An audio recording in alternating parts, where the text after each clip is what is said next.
pakaian ini berkah ketika pakaian ini memiliki nilai-nilai kebaikan yang bertambah.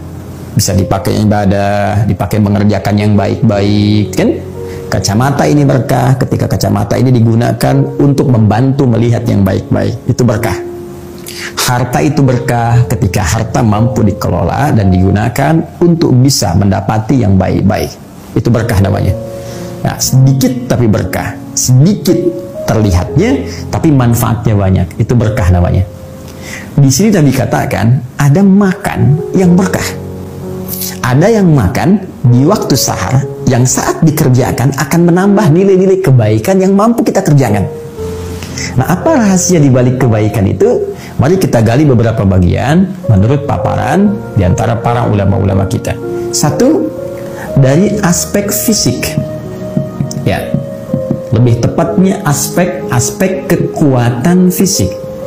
Orang yang makan di waktu sahar yang disebut dengan sahur itu, ya misal kisaran 15-30 menit sebelum azan berlangsung, sebelum waktu fajar tiba, itu dari segi kekuatan fisik akan lebih kuat dia bisa menahan lapar dan haus, ya?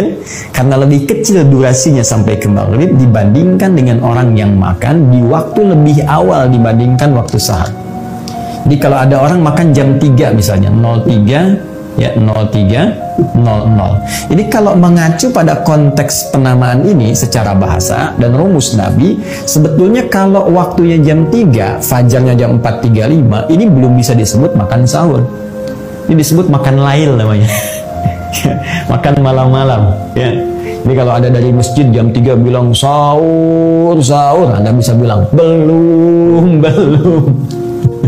Tapi mungkin bukan itu. Maksudnya mengingatkan dari masjid, ayo cepat siap-siap mau sahur di waktu sahar, ya.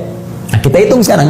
Anda makan jam 3, maghrib misalnya sekarang jam 17.50. Tuh, berapa jam bisa menahan lapar di sini? Kan?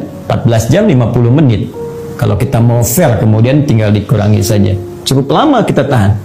Tapi kalau Anda jadikan jam 3, makan jam 4 misalnya, naik 1 jam. Atau 4.10 misalnya, Anda tinggal kurangi saja. Maka durasi untuk menahan lapar itu dan durasi untuk mengumpulkan tenaga dalam tubuh kita itu semakin pendek waktunya berbanding dengan terbalik semakin kuat tenaga kita, karena aktivitas yang kita tempuh disuplai dengan tenaga yang cukup dengan waktu yang cukup singkat dibanding sebelumnya. Maka energi itu yang bisa kita gunakan untuk banyak beribadah. Baca Qurannya enak, zikirnya enak, risetnya enak, kan? Beraktivitasnya enak. Tapi kalau lebih dini Anda makannya, maka energi kita akan banyak terkuras. Mikir sesuatu terkuras, berjalan terkuras. Kalau sudah banyak terkuras, maka persamaannya energi banyak keluar, lemah keadaan fisik kita. Ini yang menyebabkan banyak orang sering banyak istirahat, ingin tidur, ya. Beda antara tiduran dengan tidur, itu berbeda. Tiduran mungkin singkat, 5 menit itu tiduran, tapi 50 menit itu tidur namanya. Saya mau tiduran dulu, tapi 1 jam tidur namanya itu. Jelas ya?